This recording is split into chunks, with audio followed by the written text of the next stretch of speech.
Hey, Just Break Up family. I have the unfortunate job of sharing some sad news. Sam's mother-in-law passed away earlier this week. I know that the entire Just Break Up community is behind me when I say we are so deeply sorry for this loss, and we extend all our love and sympathy to Sam's husband, Peter, Peter's sister, his father, and everyone who loved and was loved by his mother, Mary. In lieu of a primary episode this week, we're going to share a Patreon episode that we aired earlier this April. We will be back next week, but until then, hold your loved ones close, tell them you love them, and move through this week with gratitude and kindness. We love you. Welcome to Just Break Up, the Patreon edition. My name is Sierra DeMolder.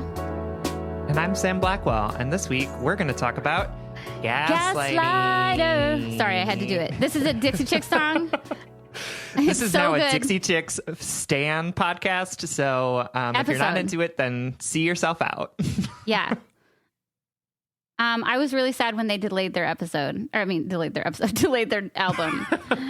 know, me too. I love the Dixie Chicks. Sam once, this is honestly like, it aligns with your love languages. I have never felt more loved by you than Sam went to a Dixie Chicks concert with his whole family, and I really wanted to go, but the tickets were like $78,000. They were so expensive. Thank you, parents, for paying for that, because I did not pay a cent for it. I really wanted to go, but I wasn't about to be like, oh, hey, Mr. and Mrs. Blackwell, please buy me a ticket. But Sam sent me, it had to been like 20 videos all night from the whole concert. It was so awesome. Okay. Anyway, let's get into what we're actually talking about in our check-in topic. First, I'm going to educate Sam, where I'm going to try to, as gracefully as possible, explain something to him that I've just recently dived into, but also has been around for 10 years. So I'm sorry if I'm really late to the party. So a lot of people in the woo-woo self-help world might know the name Byron Katie. And Byron Katie is, I don't even know how to describe her or what she would self-help, spiritual something. I don't know. The idea of it is that Byron Katie struggled for the first half of her life with extreme bouts of depression and negative self-talk, and to the point where she, her depression was manifesting in a way where she that get out of bed and, during the day and stuff like that. And she had this life-changing revelation that her thoughts, that if she believed her thoughts of I'm worthless, I'm unlovable, my life is terrible, then she would suffer. But if she didn't believe her thoughts, if she chose to say that's not real, like you say, then her life would have extremely less tension, less unhappiness. If your inner monologue says I'm a bad person, and then you question that inner monologue, you don't believe it, then that empowers you to free yourself from these negative thoughts. This all being said, this ideology doesn't always work. Because we can't woo ourselves out of systemic oppression, Yeah. And but she does say that the purpose of what she calls the work it's these 4 steps that I'm going to walk you through in a moment. The purpose of the work that we do to challenge our own inner thoughts is meant to be mind expanders. It's meant for you to look at the same problem from a different angle and hopefully glean new perspective and empowerment from it. And I think you're going to really enjoy it because of, you already do that so naturally by talking to your anxiety or talking to your inner perfectionist and saying this isn't real, or this inner perfectionist is just trying to protect me, And so what Byron calls the work is you have to make a statement I'm mad at Brad because he lied to me, or I feel pressure from my mother to be perfect all the time, or And then you ask yourself 4 questions based on that statement. I want to pick a statement between you and I that we can like work through. We can either use the example I used before of like, I'm mad because Brad lied to me. Or maybe is there something that you feel right now with work or something like that that you maybe want to divulge in front of 500 people? Yeah. You can say pass. No, I feel like I am I feel like I don't know that I actually feel this, but it's something that has like crossed my mind a few times. Yeah. Mm-hmm. But like I feel like I'm not making the most of this COVID quarantine. Like I'm not doing enough self-work during this quarantine to justify the amount of time I'm watching television. I love it. So let's work through this, keeping in mind that like I'm a the work amateur, but I think we can work through it together. So the first question is, you take that statement and I ask you, Sam, is that statement true? That you are not doing enough with your time during this COVID? And you can say yes or no. There's no. No. Okay. It why? feels true. Yeah. So let's say yes first. So yes, because it feels true, right? That, and because of what? Because you don't have, that you're not doing X, Y, and Z, that you don't feel like you're hitting these milestones or you're achieving enough. Yeah. It feels like a lot of people are like baking or like doing all sorts of like gaining these new skills. And I am like, cool. I'm watching a lot of television and like reading a lot of books. Yeah, totally. Okay. So the second question is, how do you know it's true? And is it really true? The first question is it true? And the second question is, but is it really true? Yeah. So, I mean, I know this because I'm comparing myself to other people on Instagram. Yeah.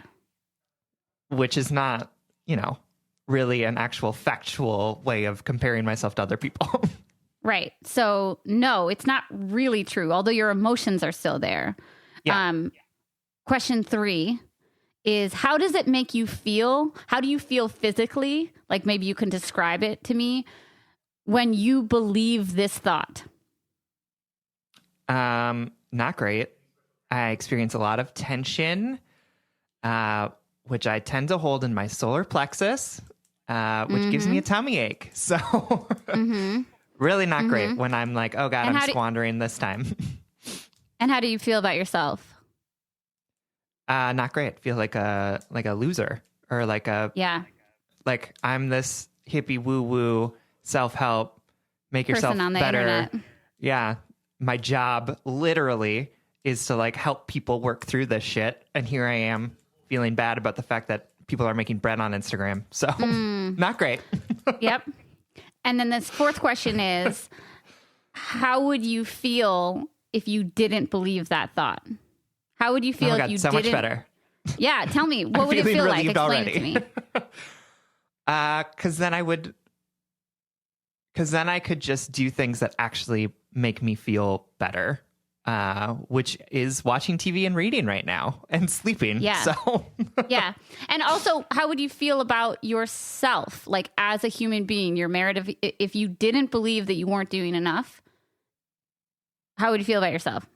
I would treat myself better, right? I would feel more empathy for myself and be like, if the expectation is not that you're at this level, then like I can see that you're hurting right now. And so what do I need to do to take better care of you? Yeah. You know what's so funny about this process too is that I see you saying, oh, I would treat myself better, or I would acknowledge my hurt or whatever. But I haven't heard you say I would feel good about myself or whole or like, you know, and isn't that interesting that angle, that this is what the work reveals to you is like, how are you holding yourselves differently? Like if you didn't believe the thought that you weren't, that if you didn't believe the thought that you're not being productive enough, that would manifest truly as you feeling productive, whole, healthy. You know what I mean? And that's not to say that's not to censor your hurt, like, because you're struggling right now. We're all struggling. But it's the idea that if you don't believe that in fact you are unbroken, you are doing great, instead of a wound that you'd be better at caretaking, Mm-hmm. And then so the fifth step, it's not there's those 4 questions, but the last thing you do is can you reverse that statement? And can you give me a couple of reverses of that statement? What is the opposite of, because if you don't believe that you're being unproductive, what is the opposite of that statement? I'm doing exactly what I need to do to take care of myself. Yes. Yeah, I don't need to compare my processing of this to other people's processing of this. Yeah. And I can never fully know anyone else's life as well as I know my own. Yeah. Or what if you are being productive, because taking care of yourself is productivity? Yeah. So the last step is like taking that idea and turning it as many times as you can to see it, to see what it would be like if you believed the alternative. Like, wow, I'm being so productive right now because I am surviving, because I'm taking care of myself, because I'm consuming all these things that I love and that I want to share with Peter and my friends. Mm-hmm. It's not just like, oh, well, it's kind of like you're finding the joy or finding the abundance. It's not just like being compassionate with yourself, like, oh, I'm doing the best that I can, even though, that's like my favorite thing to say. Instead, it's like, wow, I'm being really productive right now. If I think about productivity as not something that like I'm contributing to the world, but maybe that I'm contributing to myself or whatever. Yeah. Another really cool example of it is I actually did it. I like watched a YouTube video of her talking about it, about somebody who was like, so-and-so lied to me and I feel hurt about it. And just going through it really fast, she's like, is this true? And he's like, well, yeah, because like lying feels really objective, And she's like, but was it really true? And he's like, well, I know that when some people are hurting, their lies come from a weird place of truth, because they're living their reality or whatever. Or the statement was, I feel hurt because so-and-so lied to me. And he's like, is it really true? And it says, well, no, I don't feel hurt that he lied to me. I feel hurt that I expected him to be someone that he isn't, And then she went on to be like, how do you feel when you believe this? And he felt, like defensive. He kept doing like a pushing out motion. Like, I want distance from this person. I don't want them, And she said, well, what would your life look like if you didn't believe that you were hurt by him lying to you? And he said, I would just let his actions pass by because they have no impact on me.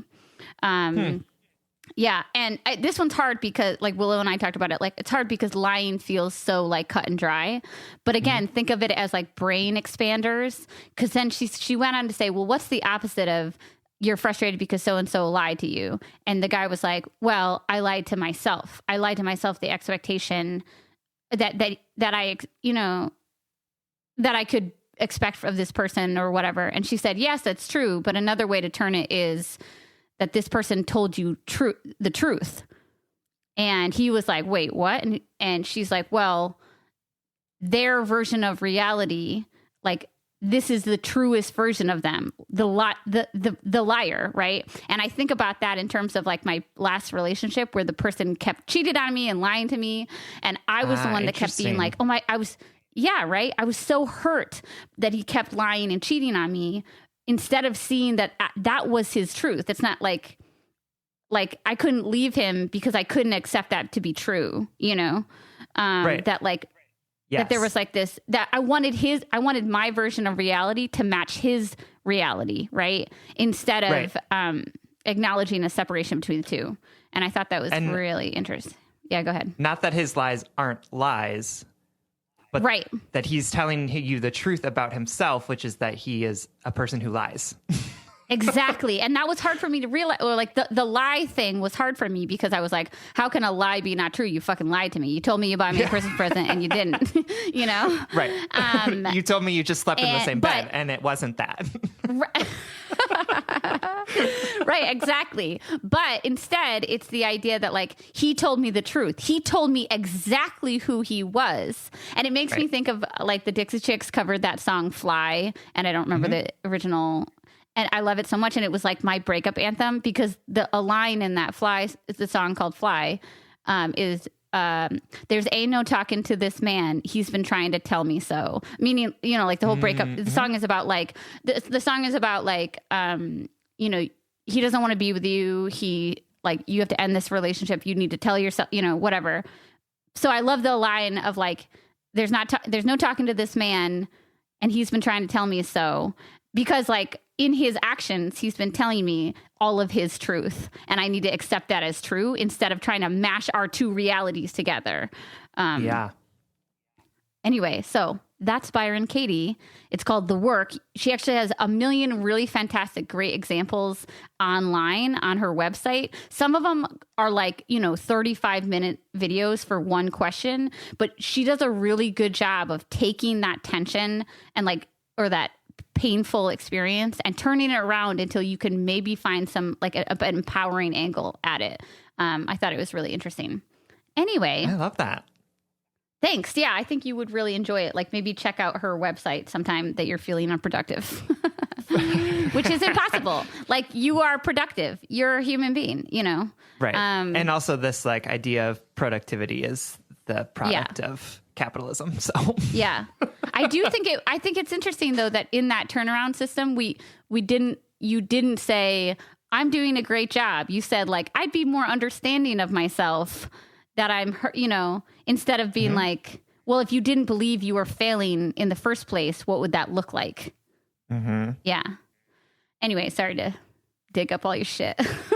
No, but that's real. I mean, I think that is a different way that I need to be looking at it. Yeah. Like what would it be like if we weren't failing? Right. Yeah. Anyway. All right, let's get into our letter because I feel like it is perfectly tied to that example that you gave of that person who's lying, but was telling the truth about them being a liar.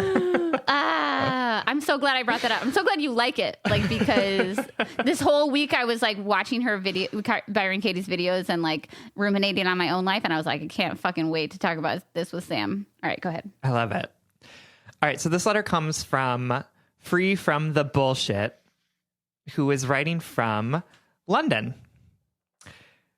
Hi, Sam and Sierra. Before I dive in, I want to sincerely thank you for playing a huge role in the healing from my last breakup last spring.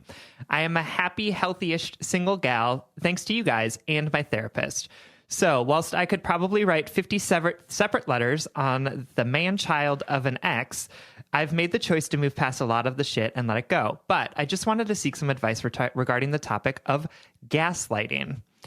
I know you've spoken a lot here and there about it in various episodes, but not only am I keen to understand your own experiences, but also to help me out with what I feel like are the remaining feelings of my breakup. These feelings I speak of are sort of like the stubborn remnants of grimy food that's gone hard on a saucepan, the type that needs some elbow grease to scrub off, if you know what I mean.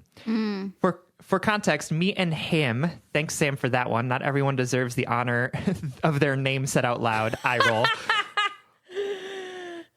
Me and him got together when I was 21 and he was 22. Our relationship officially began six-ish months later when I was 22 and he was 23.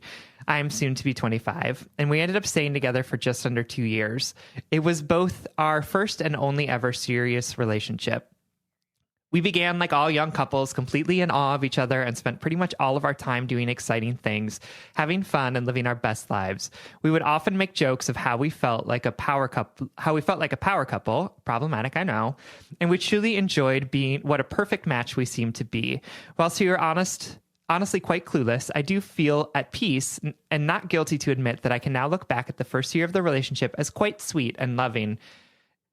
However, as we approached the 1 year mark, things started to go downhill. A lot of mixed messages and on and off vibes. I felt like he was afraid to of commitment, and that would flare up my anxious attachment style.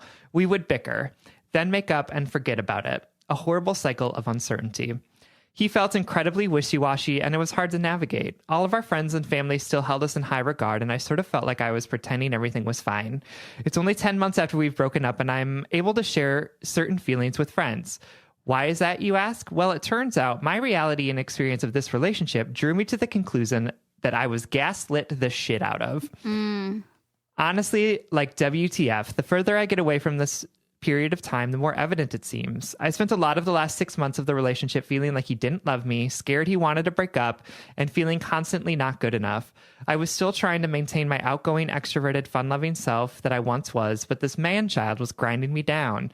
I would go out of my way constantly to show him my love and his emotional support system and just be a fucking great girlfriend, or at least I tried. As this time went on, his, now what I understand to be convert passive narcissist traits, started to really appear. I tried so hard to communicate using all the tools I had from ongoing therapy. Times when I would approach a conversation about our relationship in a calm and loving way, I would be met with responses like, "We don't need to speak about our relationship. We're fine. You're just anxious. I'm not biting." These began to really get me down. It felt like I was constantly getting kicked down for trying to bring healthy communication styles. This, alongside similar behaviors, honestly made me feel like I was going fucking insane. But at the time, I always felt like he had to be right because he was a calm, cool-headed guy from a healthy, loving family. His calm and charming personality was the perfect breeding ground for these gaslighting tactics because I always felt shame or guilt for wanting to communicate or express my needs. A month before the breakup, things really went south. After having to temporarily move into his place after I had been kicked out of my apartment by a shitty landlord, we went on a luxury vacation with his family that his parents had booked for everyone. Things between us were just a fragment of what they used to be at this time. I could feel him pulling away, falling out of love with me, and just mentally checking out. Because of this, I asked before the holiday if things were okay, etc., how to feel close during the holiday, as I was feeling weird about it. Spoiler alert, the holiday sucked. I found myself in this huge-ass Kardashian-style mansion in the middle of Italy, but feeling so torn down and completely hollow. This man-child had continued to gaslight me the whole trip, making digs at me, making sly comments about everything I did to shame me. For example, "Why are you wearing makeup? We're on holiday," after making an effort to get dressed up for dinner. Or after setting the dinner table in the most thoughtful way I could, was met with, "Wow, who knew we always had to sit together?" Just outright mean statements. This was all wrapped up in him wanting to have sex with me, but not wanting to be intimate in any other way, literally walking out of rooms when I would be mid-sentence, etc. Just pure asshole behavior. Yeah, so I think you catch my drift. All of this obviously led me to think he wanted to break up. He was acting like he couldn't stand me. When we got back, I asked him about his feeling and was met with, "I'm just stressed for work," and was belittled for even asking. What I'm trying to say is that I tried to communicate so many times to provide him with an opportunity to air his feelings. 1 week later, whilst I was making us dinner, he arrived at my door and simply said he wasn't happy and hadn't been happy for a while, didn't love me anymore, and wanted to break up. I was literally stunned. I was so heartbroken, but also furious at the way he went about it. He even admitted that the holiday was a test for our relationship. A fucking test I knew nothing about. This is all to say the man-child fully manipulated my reality. I was truly gaslit until the very end. He even had the audacity to say, "You deserve better." He was right. I do. He remains blocked. So after that long-ass story time and a journey and a half over the last year to calmness, I guess my questions to you both are, 1, have you ever experienced gaslighting like this? 2, how do you know to trust your feelings and to distinguish when anxieties are simply insecurities or when they are a result of manipulation or gaslighting? 3, what are the ways you have processed the revelation that you have been gaslighted or manipulated? And 4, how do you not project this type of experience onto new relationships in the future? Thank you so much for reading, and apologies for the decline in grammar. All the love and hope you're staying sane and safe in this time. Awesome. Thank you so Free from the much bullshit. for writing. I don't know what to call you, though. FFB. FFB. Got it. Okay. Sam, have you experienced any gaslighting? Oh my God, I was so triggered by this letter. It was delightful. Yeah, I have. So I, dated this man, him, who would do a lot of like really shitty things to me and then pretend like they were my fault for being upset about them. So what, like, yeah, like the one that I talked about, was that on the last episode? No, it's next episode. Next long episode that comes out, y'all. We'll keep it private, so that it's a reveal. Who would like go out at night and not come home until like 4 a.m. and not like respond to any calls or texts, and then be like, you're being irrational. Like, who cares that I was out until 4 a.m. Right. And then also near the end of the relationship, did a lot of the same stuff that your dude, FFB, was doing, which was that he wanted to break up with me, but didn't want to do it. So he just made my life a living hell until I broke up with him. And made me feel like I was honestly losing touch with reality, because I would be like, what is happening? And he would be like, nothing, everything's fine. Why are like, you don't need to get this worked up about it. Wow. So yeah, I feel you, FFB. Yes. I have been gaslit too. I'm trying to think of like specific examples. I'm trying to think of an example outside of like the lying cheater, because that's like I'm not sure if that's gaslighting, because like that's just, you're just lying to me. Yeah. Which is a form, like gaslighting is related to lying. And I feel gaslit in that I was promised a version of him, like I was promised, like he's like, let's get married. I want to be with you forever. I want to be monogamous, so like I felt gaslit in that, but I'm trying to think about the little things, because that's really what makes you question your reality, is like when it's literally like a constant rejection of what you think is real. Like, no, that's not real. Like we're not going to argue about that. Yeah. I think it's especially like, there's one thing about like, I'm cheating on you and I'm lying to you about it. But there's another thing that's like, I'm going to lie about a thing that happened to you and that to be true. That right? Yeah. That's the difference. Because I don't feel totally confident being like, that's 100% gaslighting. It's like, your experience of me is wrong. And that's where gaslighting gets so harmful. Or like your memory of this event is not real. Which is like that he did. Oh my God, he did that to me all the time, where he'd be like, this is how it went. And I would be like, that I don't know. How are you misremembering this? Like, is your memory that bad? Or are you just so deluded that you are intentionally misremembering this? Or are you just like treating me like a dick? And it was like so frustrating because it was like, I got so worked up about making sure, like trying to convince him that the memory, the way that this experience happened, really happened in the way that it happened to me, that it would make me so crazy, because I was like trying to get him to remember this experience in the same way, even though like, I don't know what his intentions were. I have thought about this so many times, and I can't tell if he just like was honestly so like self-involved that he like honestly thought these things went differently, or if he was like literally lying to me. But just like that work of trying to get him to understand, like remember things that happened to us the way they actually happened. Was exhausting. And just like, I'm getting mentally like tolling, tense, just thinking about how awful that was. So I feel let's think about let's think about Katie, FFB or Byron. Byron Katie in this, because in that, because that's the other thing about so many people who gaslight are hurting and are sick, in one way or another, right? For sure. And I say that because I have to be culpable to the fact that like we have the not healthy people, but like everyone has the capacity to gaslight, because I think unless you're doing it so intentionally and maliciously, you're basically trying to make other people's reality align with yours. And sometimes that's manifested almost violently, in this way of like trying to make people feel like what they believe isn't real. And I think about my way past, like when I was really unhealthy. And if somebody was like, you don't want to be with me. You're taking advantage of my time and energy. I'd be like, oh, no.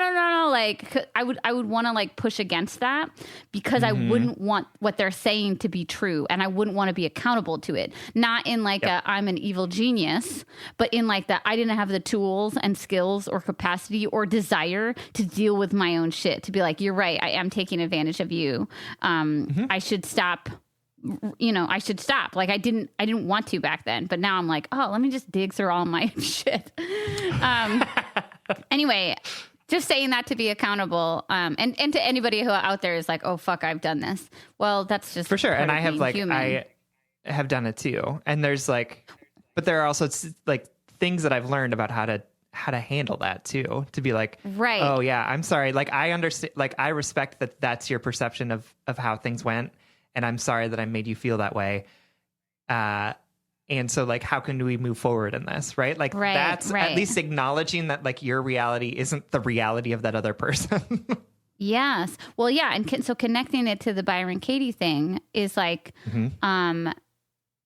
him, Sam, back then when he was like, that didn't happen. Like you're misremembering like that was his truth, right? Like that he couldn't see your truth. He didn't want to, he didn't want to acknowledge his behavior or whatever. He wanted to control, and it's so crazy because I think what I'm trying to get across right now is that like in those moments of deep toxicity, when a gaslighter is gaslighting, and is like clinging to the gaslighting, that's their only control. That's their truth.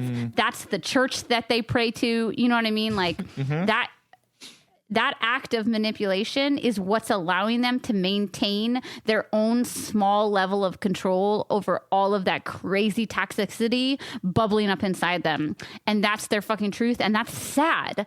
That the reason why I'm trying to explain all of this is that once we see that that's their reality, that they're not doing it, that they're doing they're not it, like Dr. Evil in their lair, like with their their massive like evil plan with all of these steps. It's just that like they are hurting so much, and also they're not doing it consciously. They're just doing it because it's like their way of in the moment preserving control over what feels like is out of their control. Yeah, and once you see that, you're like, oh my God, I want nothing to do with this. Exactly. Just like the liar thing is like, once I acknowledge that so-and-so was constantly lying and this was all I was going to get from him, then it's like, oh, I'm not going to jam my reality against your reality to try to make it fit. I'm just going to walk away. Anyway, this is a little tangent about gaslighting.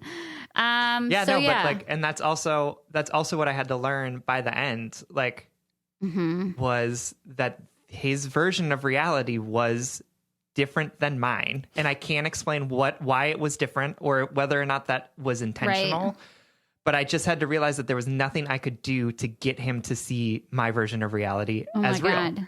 Yeah. And but what was good about that was then it also reinforced for me, like affirmed me and said like, my version of reality is real. And it has nothing to do with whether or not he will accept that. Right. I know the truth of what happened. I have faith in the truth of what happened. And the fact that he doesn't want to see it, or the fact that he is misremembering it, whether intentionally or not, is on him. It's not on me. Right. I know that he was making out with that man in the bar. I know that Settlers of Catan game that he took with him when we moved out was purchased for me by my sister, but like, cool that you think he went to Target to buy it. Like, what? Yeah. But like, it has nothing to do with me. Like he can remember whatever he wants to remember, but I know the truth in my heart was that those two things were true.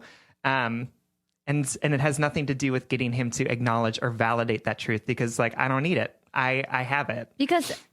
and also how much of our time in romantic conflict is spent trying to get the other person to understand or to understand the other person, to feel like, you know what I mean? How much of that conflict is spent like is, oh, if I could just convince him of how I feel or experience things, then he'll understand and he'll treat me better.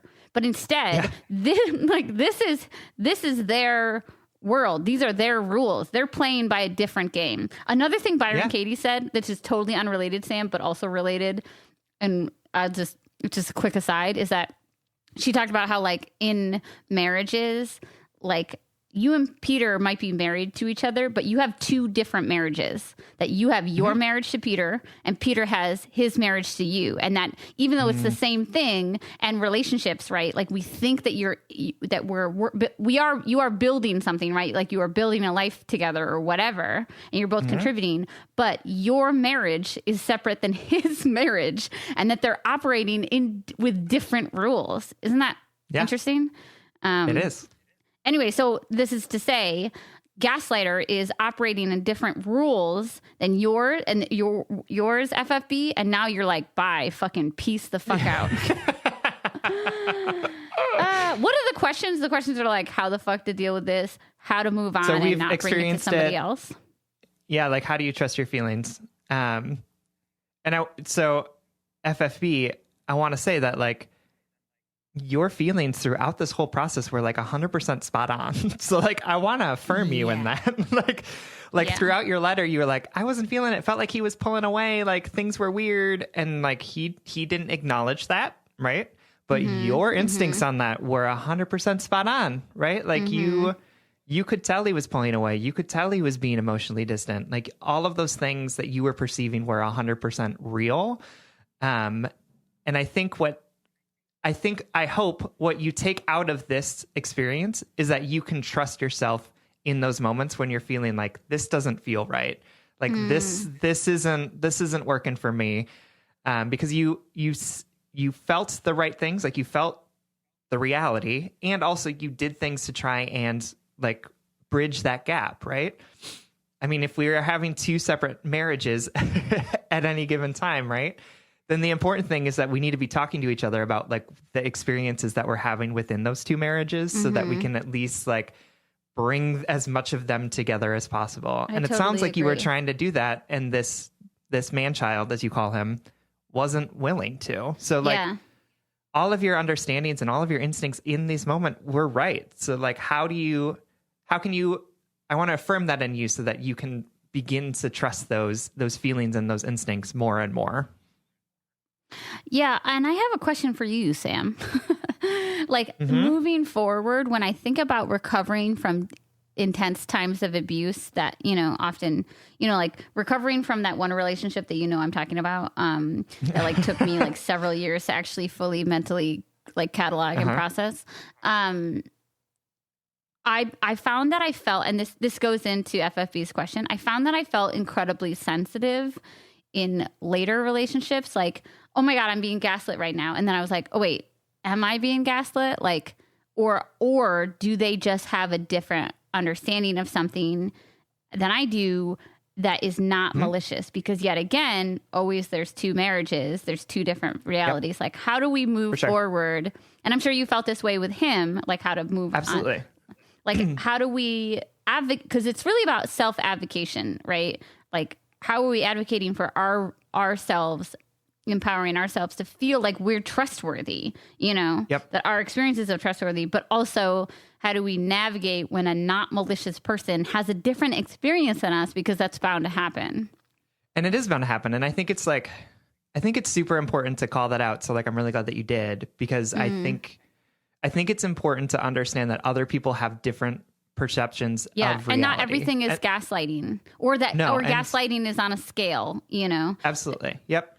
And that it's okay for other people to have a different experience of something that you have experienced together, right? It's different for that person to say, like, here's the definition of monogamy that I was operating under, and it's different than yours. So, like, how do we have a conversation about aligning those better, right?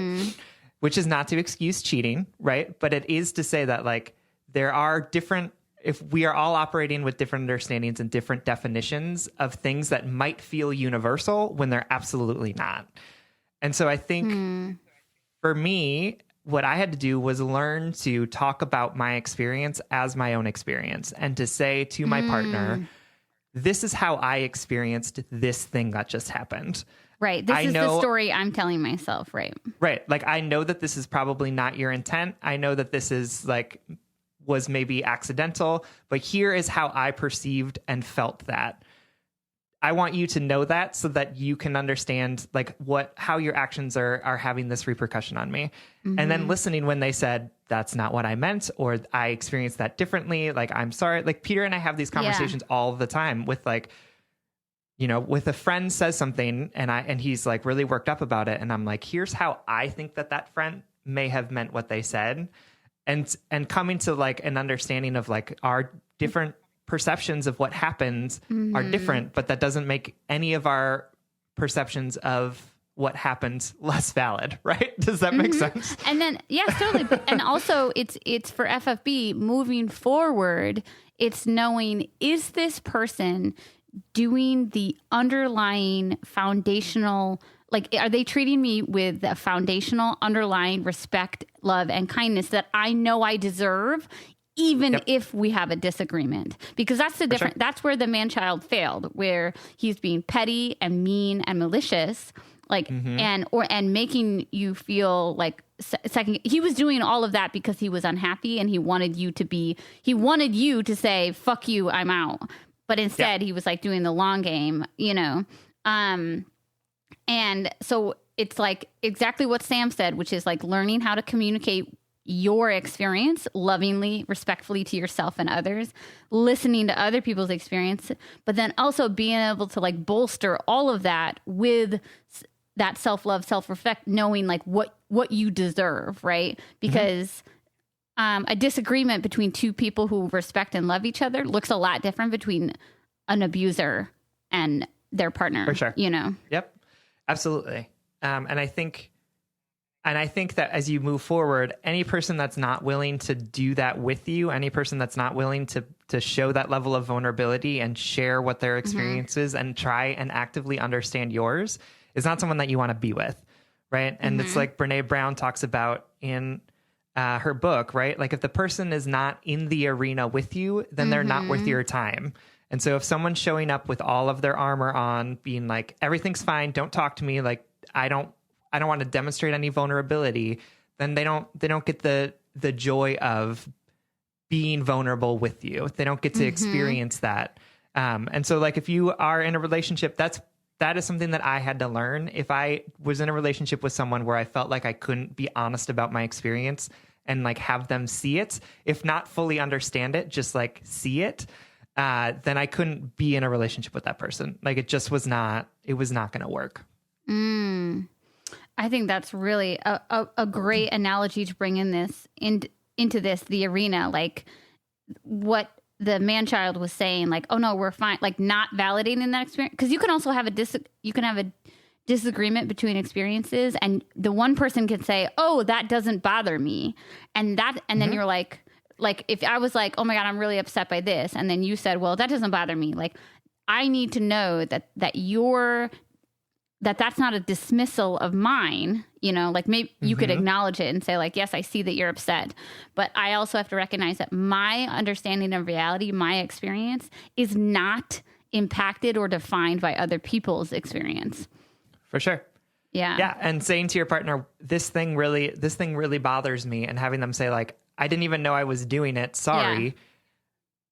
Can also be a way for you to be like, okay, well then I can reframe and say like, this isn't intentional. And so like, I don't need to be bothered by this person doing this thing anymore. Right. Like, there's that open and honest communication about our experiences and our understanding of the world is like what helps us bridge the gaps between people as we move in a relationship with people. Like, we're never going to fully understand our partner, but we can at least continue to try over and over again. And if your partner's not willing to do that with you, then your relationship is going to be really difficult.